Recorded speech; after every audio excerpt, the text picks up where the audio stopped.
જે પત્ની તારી સામે ઊભી છે એની કદર કર. પણ તને તો પથ્થર જેવો છો તું, તને ક્યાંય કઈ ભાન જ છે. સાચી વાત છે બેટા, તારા બાપુ એકદમ સાચું કહેશે. તે મીરા વહુની કોઈ કદર નથી કરી. હવે તો તારી આંખ ઉગાડ કે સાચું હું છે અને ખોટું હું છે. હવે તો તને ખબર હોવી જ જોઈએ.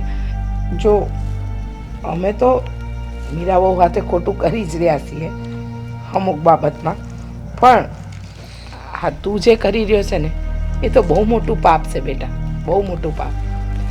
અરે તું તો મારો દીકરો છો અને હું ઈ ભૂલી જાઉં કે હું તારો બાપ છું, તને આ ઘરની બહાર કાઢી મૂકું.